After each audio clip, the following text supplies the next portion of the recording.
Hello students. अब इस आज के लेक्चर में बच्चों हम कुछ न्यूमेरिकल सॉल्व करेंगे। न्यूमेरिकल सॉल्व करेंगे हम based on equations of motion जो हमने लास्ट लेक्चर्स में ड्राइव की थी। तो कुछ न्यूमेरिकल्स को सॉल्व करने से पहले कुछ रूल्स है बच्चों जो हमें ध्यान रखने हैं, तो वही रूल्स हम पहले डिस्कस कर लेंगे।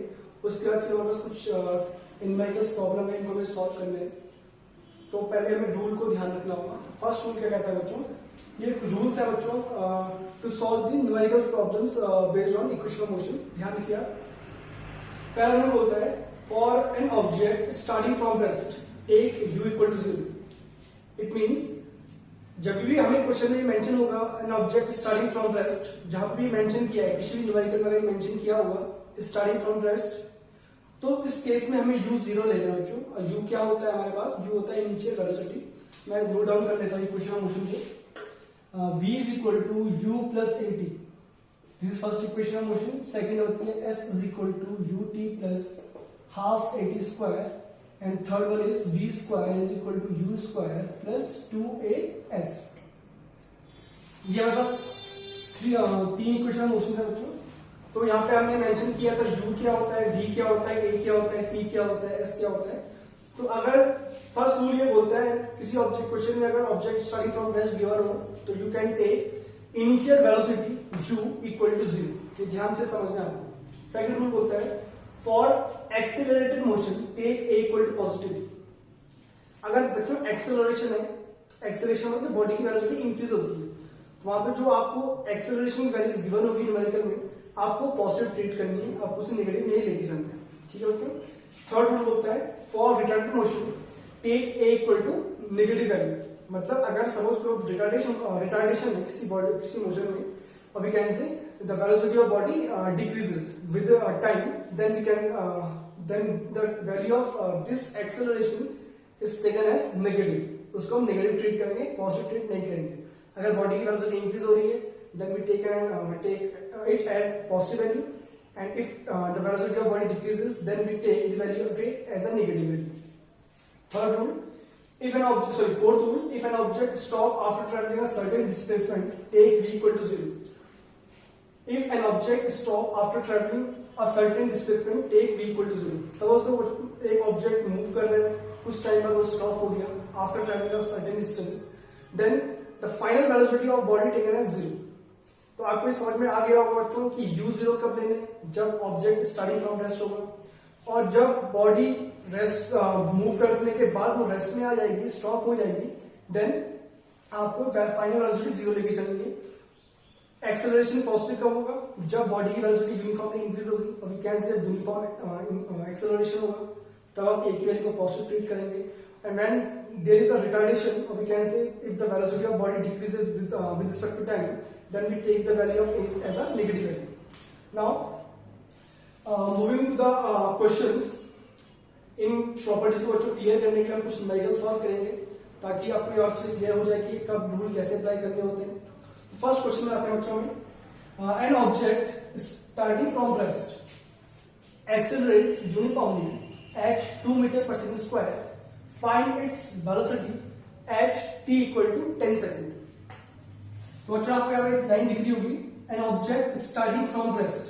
हमारे पास ऑब्जेक्ट है बच्चों which initially at rest, it means the solution of this question, the value of u taken as 0 according to the first rule. According to the first rule, now what we have given the acceleration, the value of a is taken as 2 meter per second square। ये बच्चों हमें acceleration की value given की हुई है, and the time is taken as 10 second. Time हमें 10 second given किया हुआ है। Now we have to find what we have to find, we have to find its final velocity. It means we have to find the value of v। u taken as 0 because the object starting from rest, the value of a and t, and the value of a and t is given in the question, and we have to find the value of v, it means final velocity. Now using, अब देखो बच्चों आपको कौन सी equation use करनी है तीनों v को solve करने के लिए, तो आप ध्यान से देख सकते हैं we have to use the value of equation number first to solve this problem. Using first equation of motion, we can take it v equal to u plus at. The value of v we have to find. The value of u taken as 0. The value of a is 2 and time is 10. Therefore, you can say v is equal to 20 meter per second. बच्चों आपको जब ये value सारी given, आपको जो terms given है आपको note down कर लेंगे. उसके बाद आपको ध्यान से देखना है इक्वेशंस को कि उनमें से कौन सी इक्वेशन हम यहाँ पे अप्लाई करेंगे. बच्चों यहाँ पे हम सेकंड और थर्ड इक्वेशन अप्लाई इसलिए नहीं करें क्योंकि हमें डिस्प्लेसमेंट के बारे में कुछ भी मेंशन नहीं किया था. हमें केवल जब हमें डिस्प्लेसमेंट गिवन होती तो ऑब्वियसली बात हम थर्ड या फिर सेकंड इक्वेशन यूज करते हैं. यहाँ पे डिस्प्लेसमेंट के बारे में कुछ भी टर्म हमें गिवन नहीं थी तो इसलिए हमने यहाँ पे केवल फर्स्ट इक्वेशन यूज करके सॉल्व कर लिया. तो आई होप आपको टॉप की क्वेश्चन समझ में आया हो. Now moving to the next question, question number second. An object moving with velocity 50 meter per second retarded uniformly at 5 meter per second square. An object moving with a velocity of 50 meter per second. But we have given the initial velocity of the body, which is 50 meter per second, retarded uniformly at 5 meter per second square. Now, what we have given, this is the value of acceleration, or we can say retardation. Now, in this case, it is uniformly retarded motion. Then, for uniformly retarded motion, the value of taken as the value of a taken as negative, according to rule number 13. Therefore, the value of a in this case taken as -5 meter per second square. बच्चों यहाँ पे हमने a को negative क्यों लिया, तो ध्यान समझिए आप, क्योंकि यहाँ पे क्या है, जो मोशन है वो क्या है, रिटार्डेड मोशन. यहाँ पे बॉडी की वेलोसिटी डिक्रीज होने वाली है. तो प्रॉपर्टी की जो हमने रूल्स पढ़े थे उसके अकॉर्डिंग यहाँ पे हम a की वैल्यू नेगेटिव ट्रीट करेंगे. Find the time to come to rest. हमें फाइंड करना है बच्चों कि कितने टाइम पे ये बॉडी जो इनिशियली मूव कर रही है 50 मीटर पर सेकंड की स्पीड से वो स्टॉप होने वाली है. What we have to find, we have to find the time. ठीक है, देखिए बच्चों ध्यान समझिए, हमें क्या गिवन है, हमें u गिवन है इनिशियल वेलोसिटी, हमें गिवन है a की वैल्यू -5 क्यों ट्रीट किया इसको, क्योंकि यहाँ पे यूनिफॉर्मली रिटार्डेड मोशन है इसलिए इसको नेगेटिव ट्रीट किया गया है. और हमें एक चीज और गिवन है, come to rest. Body finally क्या हो रही है, रेस्ट में आ रही है. It has to come to rest. It means the final velocity is taken as 0 according to the rule number 4. If the object stops after traveling a certain displacement, then take v equal to 0. यहाँ पे body rest में आ गई तो इसने velocity को, final velocity को 0 treat करना है. Now we have to find the time. For solving it we use the equation number first, which is v equal to u plus at, और we can say the value of t is equal to v minus u upon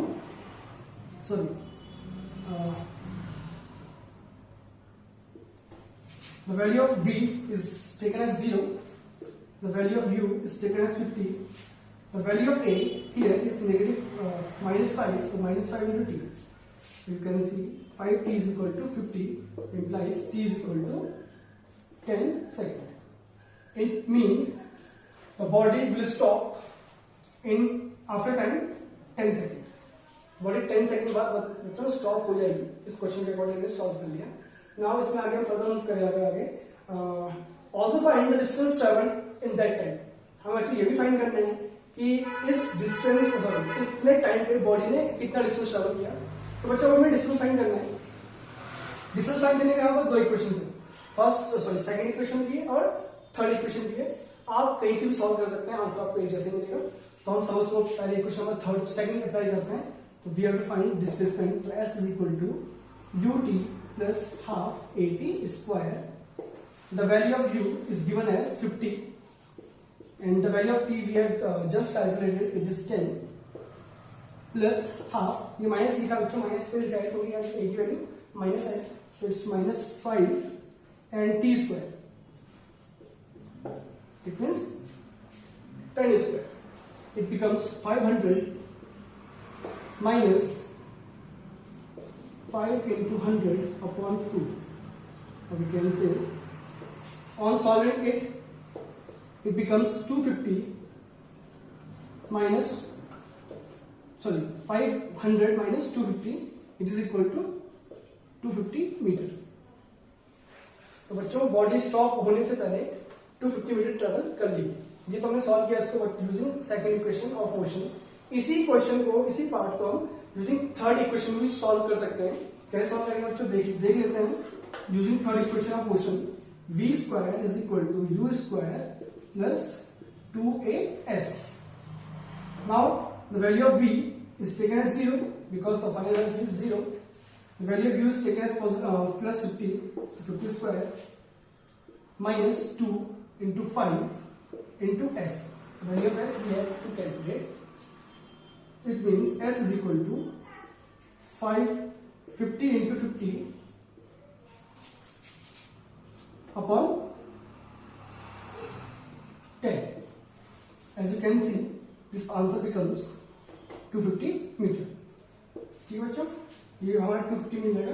तो आप देख सकते हैं कि हम equation number second और third दोनों ही यूज करके सेम आंसर तक पहुंच सकते हैं। तो आपको ध्यान ये रखना है कि जो वैल्यूज आपको गिवन है उन वैल्यूज को देखना है और उनको अप्लाई करना है हमारी इक्वेशन ऑफ मोशंस में, और वहीं से उनको हमें समझना है कि कौन सी इक्वेशन में अप्लाई होंगी, कौन सी हमें यूज करनी है, कौन सी यूज नहीं करनी है। ठीक है बच्चों, तो आई होप आपको ये दोनों ही इसके पार्ट समझ में आ गए हो। दोनों तरह सॉल्व किया हमने, कैसे सॉल्व किया। Now moving to the question number third, in this we have given an object moving with velocity of 4 meter per second. It means it is given the initial velocity. We have given the initial velocity which is u 4 meter per second. Changes its velocity to 16 meter per second. It means final velocity is 16 meter per second. Body की initial velocity कितनी है बच्चों, 4 metre per second है, और उसकी final velocity कितनी हो गई, 16 मीटर पर सेकंड हो गई, at a rate of 2 metre per second square.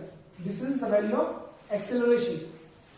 The value of a is 2 metre per second square. Now we have to find the distance travelled during this its journey. हमें क्या find करना है बच्चों, हमें find करना है distance travelled. We have given the initial velocity, final velocity and acceleration of the body, and we have to find the distance traveled. Now you can see we can apply equation number third in this question because we have to find the value of s. A, v and u are given in the question.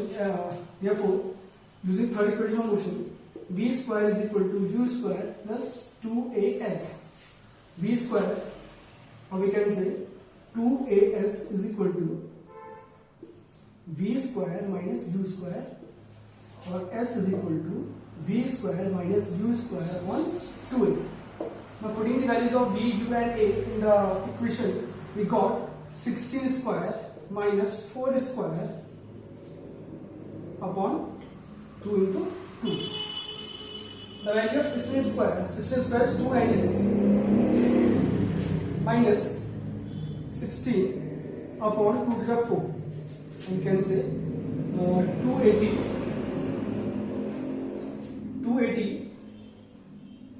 upon 4, and it becomes 70 metre.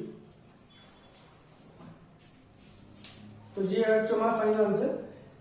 इसको solve करने के लिए हमने third equation motion का use किया है, क्योंकि यहाँ पे हमें टाइम गिवन नहीं है।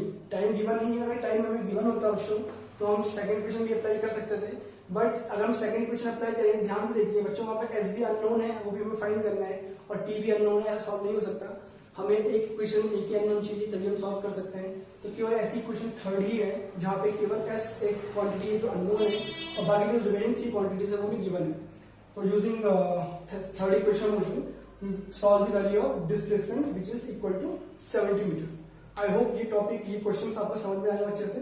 अब आपका बच्चों होमवर्क ये है कि आपको जितनी भी आपकी एनसीईआरटी प्रॉब्लम्स हैं, जो न्यूमेरिकल्स हैं, जो क्वेश्चंस हैं, सॉल्व एंड अनसॉल्व, आपको दोनों ही ट्राई करने हैं अपनी कॉपीज में। और अगर आपको कोई प्रॉब्लम होती है तो आप मुझसे पूछ सकते हैं। आई रिपीट, आपको दोनों ही प्रॉब्लम, सॉल्व और अनसॉल्व प्रॉब्लम्स आपको सॉल्व करनी है अपनी एनसीईआरटी प्रॉब्लम्स, एनसीईआरटी बुक की। मोस्टली हमने चैप्टर पूरा कंप्लीट कर लिया है, काफी टॉपिक्स कवर हो गए हैं। आई होप आपको ये टॉपिक समझ में आए हो। आपको समझ में आए हैं तो आपको सारे न्यूमेरिकल्स, सारे क्वेश्चंस सॉल्व करने हैं अपनी कॉपीज में, और आपको ये दिखाना है कि आपको ये आए हैं या नहीं आए हैं। कहीं भी कोई डाउट होता है बच्चों तो आप उससे पूछ सकते हैं। बाकी फिलहाल आज के लिए थैंक यू।